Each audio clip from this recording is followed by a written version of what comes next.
Buddy, Chris here. Last time I was on the Coach Pretty podcast, I talked about getting kicked out of a camp, only lasting in a camp maybe a month and a half or something like that. And I got in a fight over some cigarettes. You could find the video. I discussed the whole thing. It's kind of a funny story. I discussed the whole thing in detail. Okay, so I go from the Buena Vista Mods, I go to the high side, what they call the high side, right? And this is a level 3-4 yard, almost all gangbangers, like 80% gangbangers, under 25, Thunderdome, fighting, a lot of fighting, right? So I get over there. I'm there for a couple weeks. Well, the politics there, whenever you first get in there, like if I was just a standard white boy and I'd have just went with the white boys, well, then it'd have been a white boy thing, right?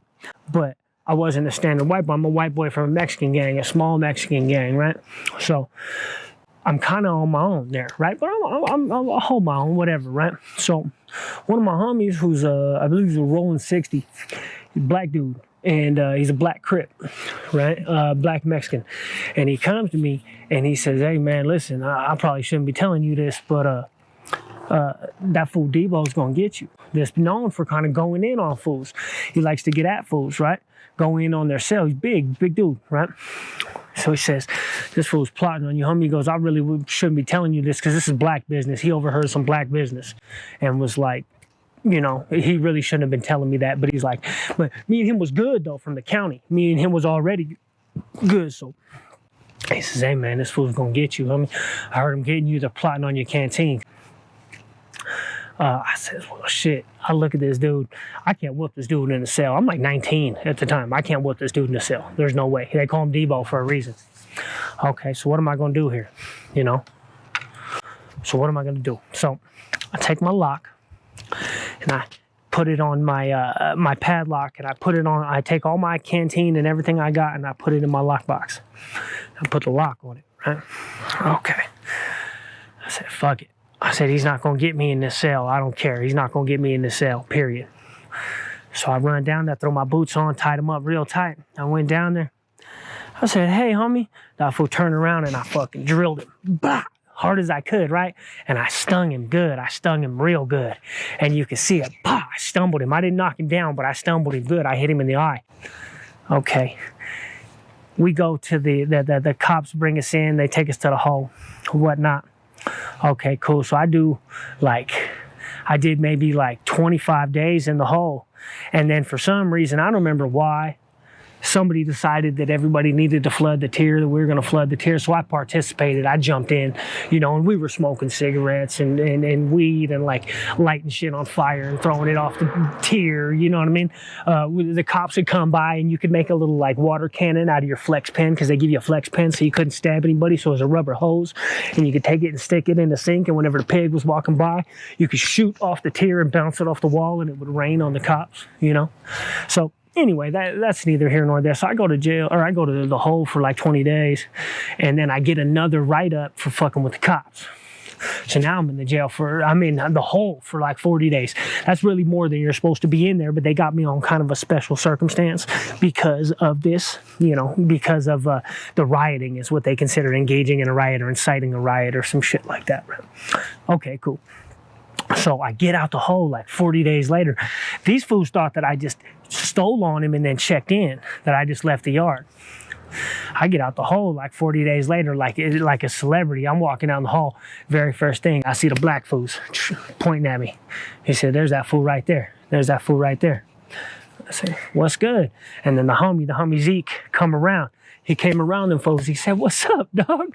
He said, "I heard you taking off on black people and shit." I said, "Well, it is what it is." He said, "Well, hit the yard, homie. We gonna see what's good." You know? I said, "Yeah, that's what's up." So like 2 hours later, they call yard. I hit yard. Every fucking Mexican gangbanger from all these little itty bitty hoods that from all over the place, the homie had rounded them all up and said, "Well, these fools want to do some shit." I didn't even know I had all this backup. I just got there. I just knew that I wasn't going to let them get me in the cell. You know what I mean? But these fools, I was just a youngster.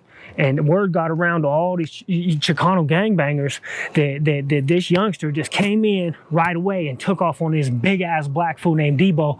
This fool's got heart, right? He ain't no punk, right? So I hit the yard. I'm dapping it up with the homies, da-da-da-da-da.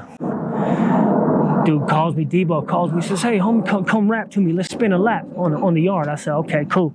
So we start spinning the lap. He says, hey, man, you know, I was just really going to check your heart, you know. I said, oh, okay, so, you know, we're good. He said, nah, man, we ain't good. You know, punch me in my face in front of everybody else, you know what I mean? We got to go get busy. Okay, fuck. I said, well, right here. He go, nah, we'll go to the school tomorrow in the bathroom. We get down, clean it up. Nobody will know nothing during movement. We could do it during movement, right? Okay, cool. So I show up the next day. I got whooped. It ain't gonna be no, you know what I mean? I fought Debo. I didn't expect to win. I held my own. I didn't get caught. We didn't get caught for that one. And that was my first fight with a black dude in jail. It was not my last. Many of the different states, they'll tell you about, you'll hear about politics that will, you know, like the blacks stay with the blacks and the whites stay with the whites, and everything's super segregated and you just don't talk to them. That's not how it is here in Colorado. You got to kind of sink or swim on your own. You're not going to just be able to just avoid the black people and just hang out with the white people. If black dude wants to trip with you and throw down, homie, you got to go throw down. You know, I mean, within reason. Like if some huge black dude's just calling out some little white dude just for no reason, just because he wants, you know what I mean, that would cause a problem. But if another race wants to get down with you, homie, you got to go stand on your own too and get it. So I don't know what's more dangerous, right? What's more dangerous whenever, if one person fights, everybody fights, you know, like California style, where if something cracks, then just the whole thing turns into a riot and people get killed or whatever, or standing on your own too. I don't know, you know what I mean? But you got to fight out here in Colorado, black, white, Mexican, Indian. If somebody calls you, you got to go in the cell with them, homie. You got to lock down. So, I don't know. But that's the first fight I ever had with Debo. So I actually fought Debo. I didn't win, though, like Craig and them. I ain't win. Later, fellas.